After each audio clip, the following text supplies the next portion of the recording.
Since the war began, the government have received countless inquiries from all over the kingdom, from men of all ages who are, for one reason or another, not at present engaged in military service, and who wish to do something for the defense of their country. Well, now is your opportunity. We want large numbers of such men in Great Britain, between the ages of 17 and 65, to come forward now and offer their service. The name of the new force will be the Local Defense Volunteers.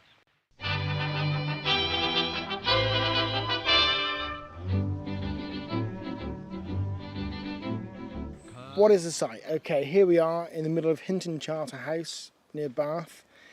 Excitingly for some, it's got a nice conflict archaeological site. Surrounding the area, we've got loads of Roman and loads of prehistoric, everything else going on. But slap bang through the middle of this wood, we've got this fantastic microenvironment of a Second World War anti-invasion defence line. Basically, 70 years ago, during the start of the Second World War in 1940, following the evacuation from Dunkirk, our country was faced the real very threat of invasion from Germany. So much so, in a matter of months, from June to August, September, huge amounts of defences were constructed throughout the country. And what Phil's identified is actually a very good, very well preserved stretch of one of the defence lines that ran around Bristol. They constructed a huge amount of defences, a ditch, pillboxes, slit trenches. At the end of the Second World War, they thought, well, there's no point filling it in the middle of the woods, so they've left it. So we've got a preserved microenvironment of that once larger militarised landscape. World War II archaeology is unique because we have a perception with the wider public that once you get to the 20th century, archaeology, in essence, is not valid. There's the perception that we understand and we have the knowledge of exactly what happened and what actually occurred. The reason why that we have to investigate World War II archaeology is because that's not the case.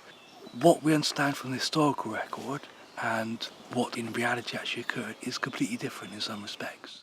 The Second World War is particularly interesting also from the point of view of its geography. In England we have a very particular kind of archaeology, trying to stop the German invasion, which never actually happened, the material traces of which are all around us at the moment. It's a very distinctive kind of archaeology, which you don't find in other parts of Europe, and you certainly don't find in other parts of the world. So what we're looking at here is real detail, really unique material, which tells unique stories about people in times of war.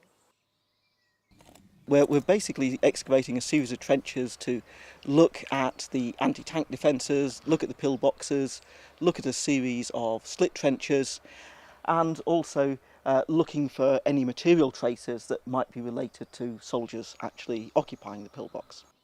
Well, this is trench 1, and what we've got here is the first trench that is actually into the anti-tank ditch.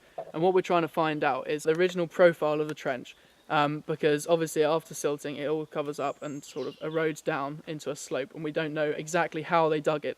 Because this is a unique trench and a unique site at Hinton Charterhouse, we have never actually dug an anti-tank ditch to see whether the records of the HQ were right in what they were sort of, when they planned it, and how deep they are and how wide they are. So in this part of the ditch, we're looking for basically how deep it goes and like the outline of the actual ditch itself. Right now we found the back dig where everything that was dug up was put on top. And then we're finding the bottom right now, as well as a fire step, which is where a gunner would have stepped up onto kind of a higher platform to be able to shoot at the enemy. When we think of the home front 1940 and the defence against the anti-invasion, certainly one TV series comes to mind, Dad's Army. Brilliant as in the concept that Dad's Army was, and accurate in certain ways. Sadly, sometimes we all then get swept away and lose. Where it was a very serious organisation, they would have laid their lives down for the country, and they'd done some great heroic acts.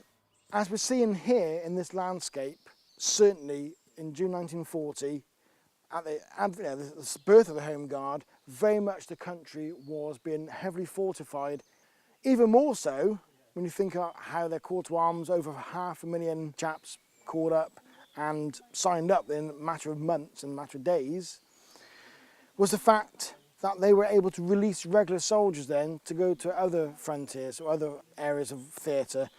Certainly as the war progressed, you got uniforms renamed to the Home Guard by Hinton Charterhouse because he didn't like the LDV, he wanted to be more of a professional name. Certainly by the end of 1940-41, there were a lot more professional units, very much trained on a regular basis. There onwards, they took over a lot of the roles of the regular army on coastal defence, on anti-aircraft defence, and certainly patrolling the local landscapes. So whilst we all sit back now and laugh at Dad's army and the Home Guard, and yes, it was very much a Heath Robinson approach, they very much had a serious nature, serious undertaking, and the actual defences built in that early phases were not something to be laughed at. They were a serious weaponry, serious constructions, and serious amount of time and effort to make sure we were in the best way of operation if we had been invaded. Would you please oblige us with the Bren gun, or failing that, a hand grenade will do? We've got some ammunition in a rather damp condition, and Major Huss has an arquebus that was used at Waterloo. With the vicar's stirrup pump, a pitchfork and a spade, it's rather hard to guard an aerodrome. So if you can't oblige us with the Bren gun, the Home Guard might as well go home. In Trench 1, where we've been digging across the anti-tank ditch, what we've found is that there's not very much debitage from when the trench was used, and so we've gone down very quickly onto the cut of the 1940s. What we've been able to see quite clearly in the stratigraphy is the cut itself is not as deep as the manual suggests.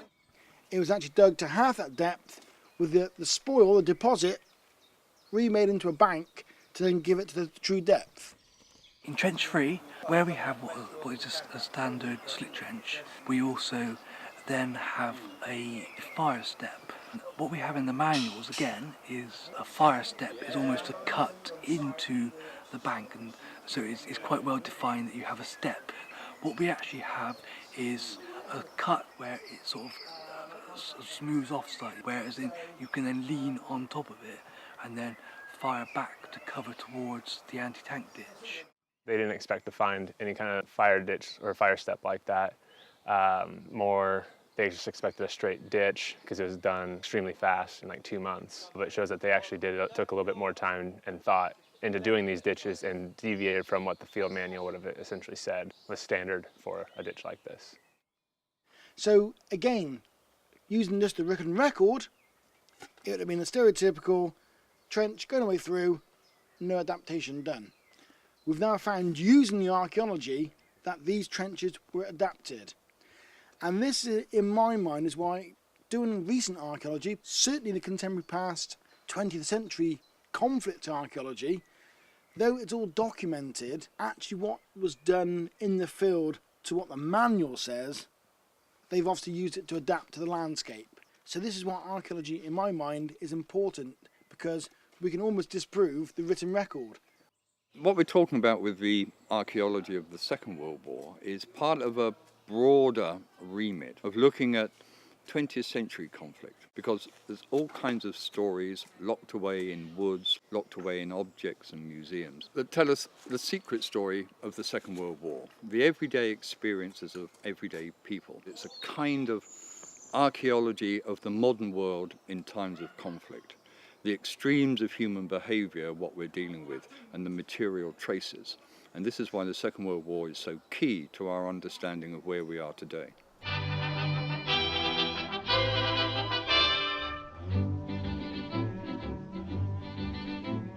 Colonel Montmorency, who was in Calcutta in '92, emerged from his retirement for the war. He wasn't very pleased with all he heard and all he saw, but whatever he felt, he tightened his belt and organized a corps.